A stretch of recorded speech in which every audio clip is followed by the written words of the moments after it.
benvinguts i benvingudes a aquesta assemblea per a tractar la proposta de la Conselleria d'Educació de l'ordre de borses de treball, que no és que substituïsca l'acord de professorat d'interí, ara vos contarem en més detall, però bueno, és una altra norma que no té rang d'acord, sinó d'ordre. I precisament la meva part és per explicar-vos un poc per què insistim tant en que siga una ordre i no, un acord i no una ordre. Val? I després ja, Lluís, entrarà en una part més de contingut de la proposta de conselleria. Vale? Abans que res, també dir-vos que depèn ara de la consellera d'Educació que decidisca ella, segons es va dir el director general, si això anava a ser finalment una ordre o seria un acord, val? Que és el que demanem tots els sindicats. Val? I per què és important que sigui un acord des del nostre punt de vista? Doncs és important, en primer lloc, perquè els acords, si són firmats per els 5 sindicats que estem en la mesa sectorial, donen una garantia també al conjunt del professorat que han sigut capaços d'arribar a un acord i que, per tant, entenem que és beneficiós per al conjunt del professorat. I això també té molta força i dona molta seguretat també al professorat, en aquest cas interí, que hi ha un suport dels sindicats a aquesta norma. No?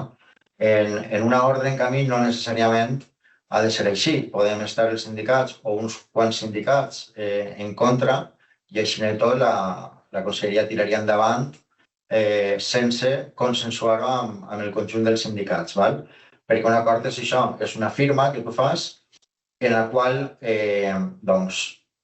totes les parts d'alguna manera cedeixen en la negociació, perquè al final normalment ninguna part aconsegueix el 100% del que demana, no? Però així i tot hi ha unes garanties més fortes d'aconseguir les qüestions que plantegem, no? Sobretot els sindicats. A partir d'ahí també ens dona més seguretat jurídica, a pesar del que diga la conselleria, perquè la conselleria diu que l'acord no té seguretat jurídica i no és cert. Al contrari, té molta més seguretat jurídica per a vosaltres i també per als sindicats el format d'acord. I ara us expliqué alguns exemples d'aquesta seguretat jurídica. No? Recordeu que ara estem encara en l'acord de 2010, sí que és de veres que han passat molts anys, aquest acord té diverses addendes i, per tant, no estaria mal fer un nou acord fusionant totes aquestes addendes i tenint una normativa més clara. Això nosaltres sí que estaríem disposats a fer-ho, però com a acord. I aquest acord de 2010 es va denunciar perquè quan se firma un acord, la fórmula per dir-ho col·loquialment, per a carregar-se aquest acord és denunciar-lo. Les parts poden denunciar-lo, que és simplement anunciar que ja no té validesa aquest acord i, per tant, hauríem de negociar una nova norma. I aquesta denúncia s'ha de fer en uns terminis, s'ha de respectar uns terminis. Per exemple, l'acord de 2010 el que deia era que era d'aplicació com a mínim durant els 4 anys següents, és a dir, fins a 2014. I a partir d'ahir, si ningú denuncia, ja se va renovant automàticament. Què va passar? Que la conselleria va decidir denunciar l'acord en 2013, és a dir, un any abans de l'esgotament, per dir-ho així, de l'acord de 2010, i el va substituir per un altre acord que era nefast, perquè era un acord de rebaremació en el qual l'STPB estava absolutament en contra, i de fet l'STPB va ser l'únic sindicat que no va firmar aquest acord, la resta sí, i vam aconseguir després, per la via judicial, que se'ns donara la raó en què no se podia haver denunciat, com a mínim en 2013. En 2014 ja era un altre tema, però com a mínim en 2013 no se podia haver denunciat. I vam recuperar l'acord de 2010. Per tant, un exemple de que te dona més garantia jurídica un acord, als sindicats almenys, que una ordre. Una ordre no. Una ordre, a no ser que tinga una il·legalitat manifesta en el seu redactat, no podem recórrer-la perquè no incomplís ninguna norma ni res. Per tant, això per una banda. Després, tenim un altre exemple recent dels acords de plantilles que van firmar en 2023, amb el Botànic encara, i que la conselleria novament va denunciar fora de termini, perquè l'acord de plantilles tenia una aplicació de 2 anys, de 2 cursos. I la conselleria sabeu que el mateix 2023, en juliol, van entrar a governar el PP, el nou govern del PP i Vox, i que durant el curs no van evitar l'aplicació durant el curs 23-24 perquè les places que corresponia van eixir durant les adjudicacions del juliol del 23, però sí que van denunciar l'acord de plantilles el curs 23-24. Novament, abans de complir el requisit dels 2 anys que deia l'acord d'aplicació. Per tant, novament, vam anar als jutjats i vam tombar aquesta denúncia i, per tant, eren d'aplicació també durant el curs 24 i 25. De fet, hi ha ara sindicats que van defensant els acords a ultrança quan en l'acord de plantilles no van fer res, per exemple. No van ni denunciar ni el van oposar a la denúncia ni res d'això. Però bé, en tot cas, per a nosaltres és molt important la fórmula de l'acord perquè dona garanties, com he dit abans, al conjunt del professorat i als sindicats també en quant a la defensa de les condicions laborals o les condicions que diguen els acords. Dit això, ara entrarem Lluís entrarà a contar-vos d'alguna manera que des de la primera mesa de negociació abans de Nadal l'ordre o la proposta d'ordre de borses de treball i els canvis que han hagut respecte a la segona mesa i a partir d'ahir vos hem convocat també per a prendre determinades decisions, que al final vos explicarem. Pues quan vulguis, Lluís. A veure, el primer perquè tingueu en compte, este esborrany que hem tractat aquesta setmana realment és el tercer. Tercer, 2 han passat per mesa sectorial i el primer va ser el que ens vam trobar en audiència pública, és el que Conselleria va publicar perquè la ciutadania li poguera fer aportacions. Aleshores, hem tingut, doncs, això, 3 documents que s'han materialitzat en aquest últim. I ara us vaig a contar un poc aquells aspectes més rellevants de la norma. En moltes qüestions és continuista amb el que ja teníem, amb l'acord, però sí que n'hi ha altres que les millora i algunes altres que queden per millorar. A veure, pel que fa a l'accés. L'accés inicialment ells el plantejàvem com de deixar l'accés a les borses docents via oposició de la mateixa manera que el tenim regulat ara i després sí que establien la possibilitat, d'una manera molt ambigua, de que se pogueren obrir borses i també de que s'obriren borses extraordinàriament, en moments puntuals per necessitar el servei. Ara, el que hem aconseguit és forçar que les borses obertes s'obrin periòdicament de totes les especialitats. Ells en la literatura de l'articulat han ficat de manera periòdica, sí que no han definit, nosaltres vam demanar que concretaren més que indicava aquesta periodicitat, però almenys el compromís que ens traslladen és que la periodicitat serà anual i de totes les especialitats. I també via oposició, però d'una manera residual i per entrar necessitaries aprovar com a mínim la primera prova. Ells això ho justifiquen, que nosaltres els ho vam contradir, però ells ho justifiquen en que la llei de funció pública estableix en l'article 18.6 que per a gestionar les borses docents de funció pública serà necessari que siguin les resultants d'uns procediments selectius, però és que el mateix article fa referència a funció pública. I després també hi ha un article que no som nosaltres som educació. I normalment sempre se distingeix estatutaris que són sanitat i educació per a aquest tipus de qüestions. I després també hi ha un altre article, que és el 5.3, que a més també t'ho diu de manera literal, que educació tindrà potestat per a regular i reglamentar les seues borses docents. Per tant, nosaltres li vam demanar en aquesta última mesa que sols deixara l'obertura de borses periòdica i regular i que eliminara les oposicions. Però ells, en principi, volen continuar deixant-ho. Tot i això, així sí que n'hi ha, si se materialitza de la manera que està, l'aconseguiment d'una reivindicació estàtica del sindicat com és l'obertura de les borses permanent, no? És allò que tu quan acabes la teva formació universitària tens el requisit lingüístic i en el cas de secundària altres coses, l'específic o pedagògic, doncs amb el requisit pots apuntar a la borsa i no has d'esperar a un procediment selectiu, a la finalització d'aquest i fins i tot a la convocatòria, que sabeu que no se convoquen amb regularitat.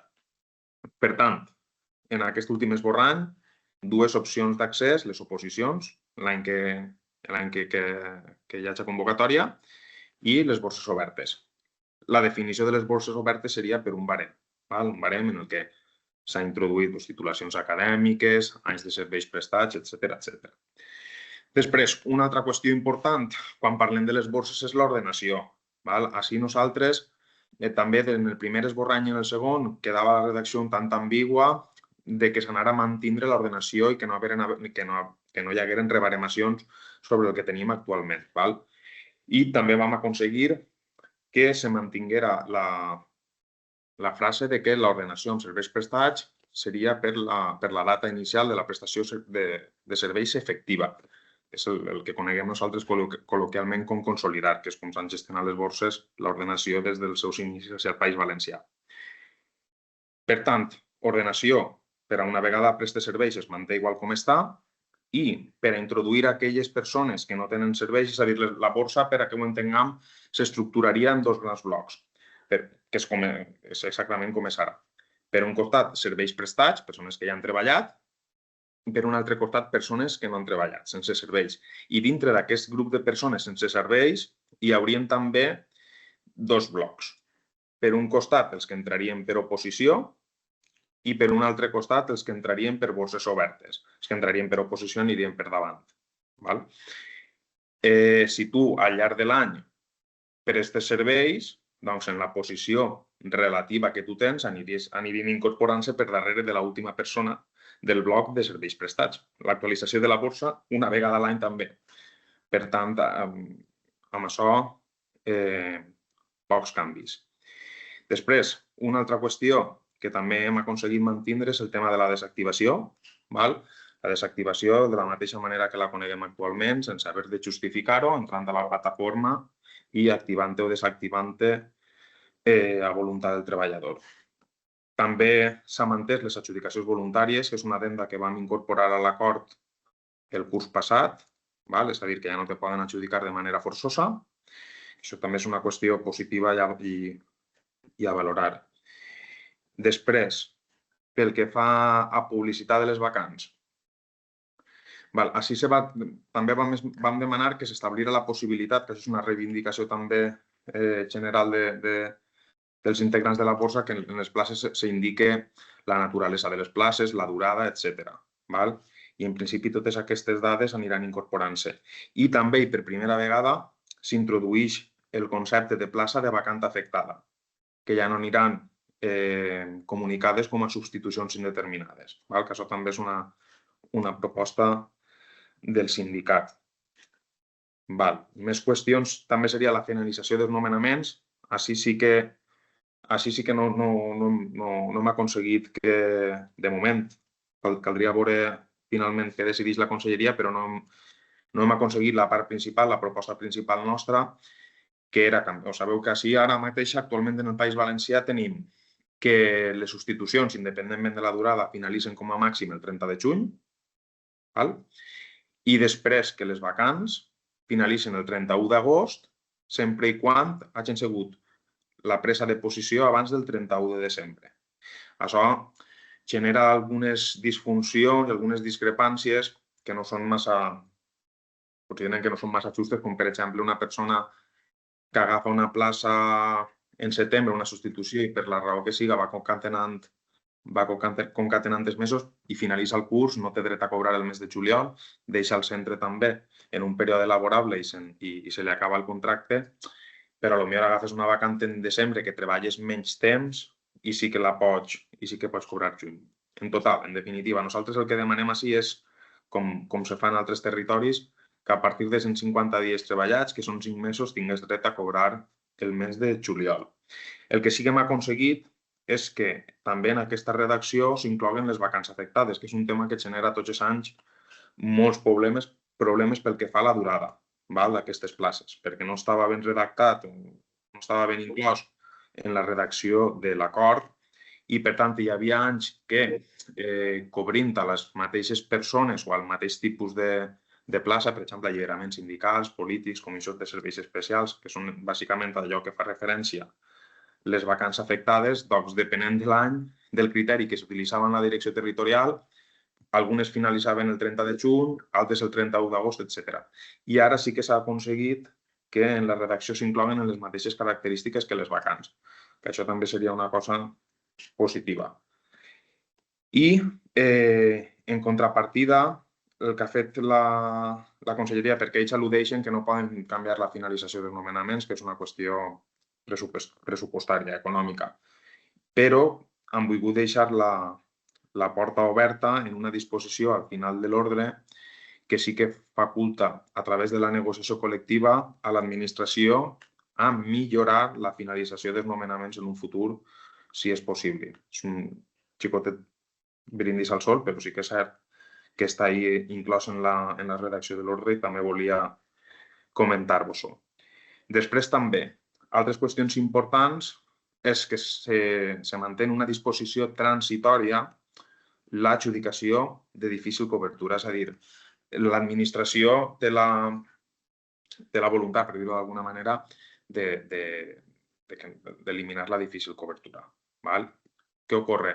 Que fins que les borses estiguen amb tota la gent, o sigui, fins que comença a funcionar el sistema de borses obertes i tota la gent que està pendent d'entrar ja siga una realitat, estiga baremada i estiga dins del llistat, doncs, per garantir el correcte funcionament de la borsa i el dret a l'educació han establert que, si és necessari, podran, almenys fins que això siga una realitat, tirar de l'adjudicació de difícil cobertura. I després sí que hi ha una qüestió que sí que segur que l'heu escoltada, que s'estableix un article de penalitzacions que suposen l'exclusió de la borsa. Nosaltres, algunes d'elles, hem demanat que les eliminen bàsicament perquè això ja està regulat en normativa de rang superior. I perquè, per exemple, quan una persona falta injustificadament al seu lloc de treball, el que procedeix és que se li pot obrir un expedient i l'expedient al final té una resolució amb un tipus de sanció o no. I així el que ja s'ha fet directament és establir les sancions. Aleshores, nosaltres, en definitiva, considerem que no és necessari que s'establisca negre sobre blanc així en l'ordre aquest tipus de penalitzacions, més i cap si tenen cobertura reglamentària en altres normatives de rang superior. I després, una que és important, que és la que volia comentar-vos bàsicament, és la que estableix que se pot excloure a les persones de la borsa si estan un temps determinat sense participar de les adjudicacions. Inicialment ells ficaren 2 anys. Nosaltres diguem que no estàvem d'acord. Nosaltres proposem que aquestes persones que no estan disponibles per a participar durant un període llarg de temps passen a estar en el llistat com a no disponibles. I això va ser la proposta que fèrem i la conselleria va fer una transaccional i passar de 2 anys a 4. Però per a nosaltres segueix sent al final el mateix problema. A més, pots trobar-te amb gent que no està participant per diferents motius que podrien estar justificats i això també la conselleria també ho va introduir a petició nostra que aquests motius pogueren ser valorats prèvia audiència a la persona. En tot cas, nosaltres la contraproposta que es feren finalment en la darrera mesa va ser que si tu estàs durant un període llarg de temps que delimitem sense participar, l'administració et fica com a no disponible i te comunique que durant un període de temps concret, per exemple, el mes de juny, si tu vols continuar en la borsa, hauràs d'entrar a la plataforma i confirmar aquesta voluntarietat de continuar. Perquè ells el que estableixen és que tu, d'alguna manera, t'obliguen a simular una petició cada 4 anys, però això també genera molts problemes, perquè hi ha especialitats on fins i tot pot ser que no s'oferten les places perquè són menudes o gent a lo millor que està treballant en un cos com a funcionari de carrera però que encara vol estar com a funcionari d'interí en una borsa d'un altre cos, que també és possible. Aleshores, aquesta gent no no tindria la possibilitat real d'incorporar-se a una plaça en aquest moment.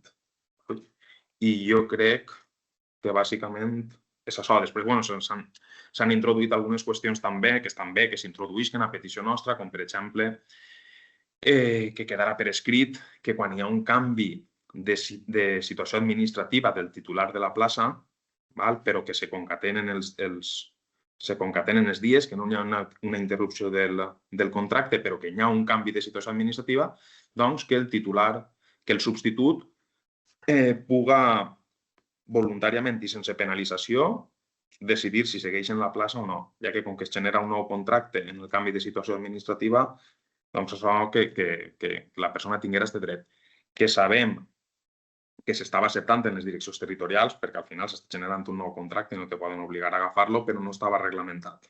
Al final també depenia un poc de criteri de la persona de la direcció territorial. Això són altres qüestions menors, però també són importants que també hem aconseguit a través de la negociació. I jo no sé si ha hagut molta informació, però en principi, per la meva part, això són els aspectes més importants. Val, doncs, gràcies, Lluís. En tot cas, ara, a banda de possibles dubtes que pugueu tindre, etc., un poc el que igual sí que hem d'anar discutint o treballant és, com hem dit al principi, ara estem pendents de si es manté com a ordre o si passa a acord. Per tant, si es manté com a ordre, una cosa molt curiosa, vull dir, si es manté com a ordre, no deroga l'acord, perquè l'acord, per a que siga derogat, s'hauria de denunciar per part de la Conselleria d'Educació i, com a molt, tenen este mes de febrer per a denunciar-lo, perquè una premissa és que els acords se denuncien 6 mesos abans de que acabi el curs, abans de l'1 de setembre de l'any que ve, del curs que ve. Per tant, s'hauria de denunciar este mes. Si no se denuncia, conviurien, fixeu-vos, conviurien l'acord de 2010 i l'ordre, amb la qual cosa seria una situació un poc estranya, perquè tens dues normes que més o menys regulen el mateix. Per tant, podria passar això, que convisqueren les dues normes, podria passar que efectivament denuncien l'acord i publiquen l'ordre, o podria passar que és el que desitgem, que firmem una ordre que substituïsca la de 2010 amb les condicions que ha explicat Lluís, si la gent està d'acord. Per tant, la pregunta és, bàsicament, si es manté com a ordre, què podem fer? Tenint en compte que no volem una ordre, volem un acord, però també tenint en compte que n'hi ha aspectes que han acceptat el que m'està proposant nosaltres, altres aspectes són millorables encara, evidentment, i per tant també veuré què fem en aquest cas. I dos, si volen que fem un acord, doncs si al final hem de firmar un acord tal com està ara, si el firmem o no, també ens heu d'ajudar a decidir aquesta qüestió.